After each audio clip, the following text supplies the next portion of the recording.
राधे। क्या आपने कभी सच का सामना किया है? वही सच जो इस बच्चे के सामने आया था। एक इंजीनियरिंग करता हुआ बच्चा था जो अपने मम्मी पापा के सपने पूरे करने के लिए इंजीनियर बन रहा था, पढ़ाई कर रहा था इंजीनियरिंग की। पर एक दिन बड़े गुस्से में अपने घर से निकल गया और घर से निकला तो जल्दी जल्दी में अपने पापा के जूते पहनकर ही निकल गया और खुद के जूते पहनना ही भूल गया। गुस्सा बहुत था, इसलिए अपने पापा का पर्स भी उसने उठा लिया था, वही पर्स जिसे वो किसी को भी हाथ नहीं लगाने देते थे। ये बच्चा इतने गुस्से में था कि फटाफट फटाफट सोचा कि आज तो मैं घर छोड़ के जा रहा हूँ और कोई बहुत बड़ा आदमी बनकर बहुत अच्छा अपना नाम पैसा घर सब कुछ करके ही वापस यहाँ लौटूंगा, मेरे तरीके से, किसी और के तरीके से नहीं। और फटाफट फटाफट वो भागता हुआ बस स्टैंड की तरफ जा रहा था।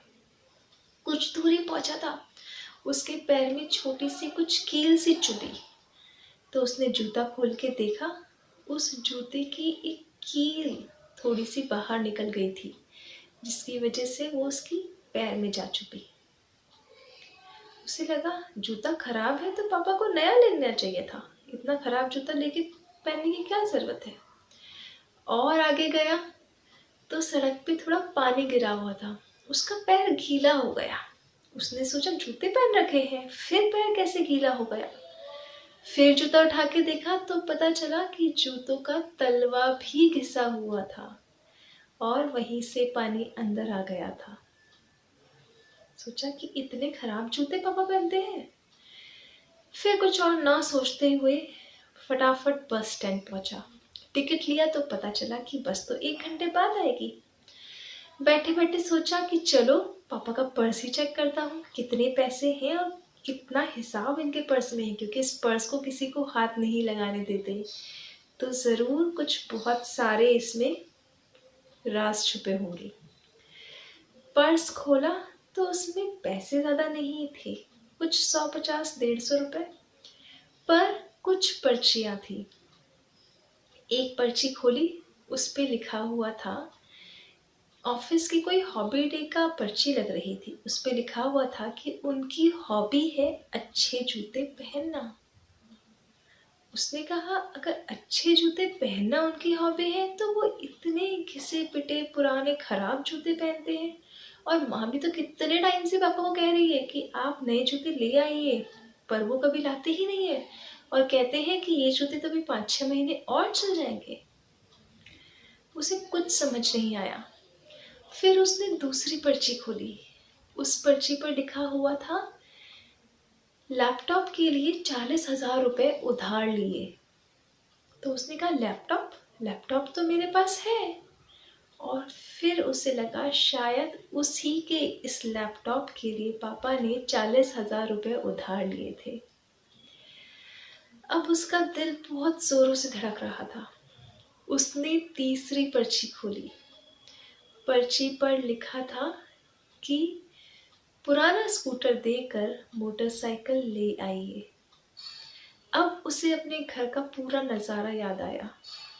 पापा को मैंने मोटरसाइकिल के लिए जिद किया था और ये कहकर घर से निकल आया कि अगर आप मुझे मोटरसाइकिल नहीं लाकर दे सकते तो क्यों मुझे इंजीनियर बनाने के सपने देख रहे हैं। आप मेरा इतना सा कहा भी पूरा नहीं कर सकते क्या, मुझे एक मोटरसाइकिल नहीं ला के दे सकते।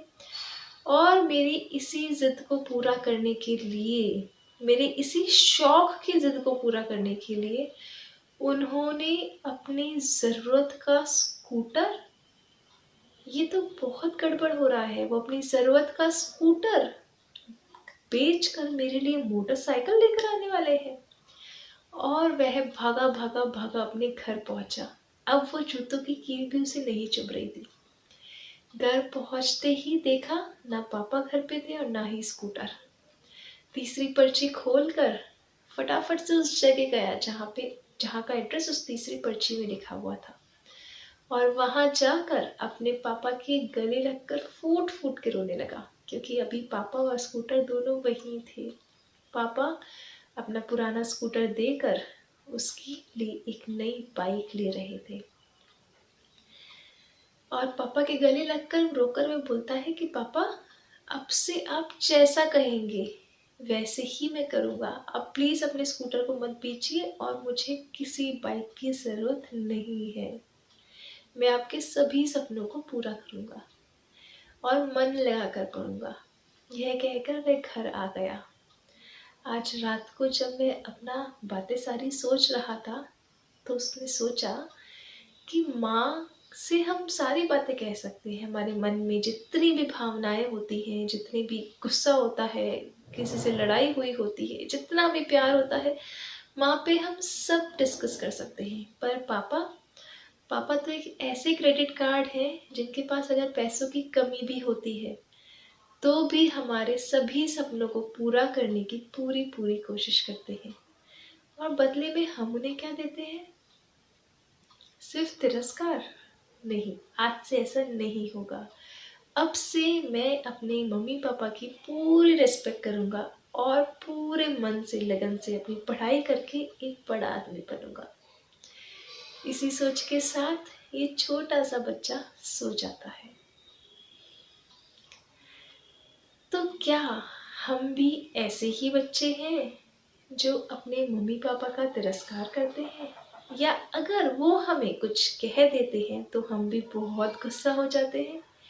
अगर ऐसा है तो थोड़ा सा चेक करिए कि आपके लिए उन्होंने अपना क्या क्या सेक्रीफाइस किया है, क्योंकि पेरेंटिंग कोई इजी जॉब नहीं है।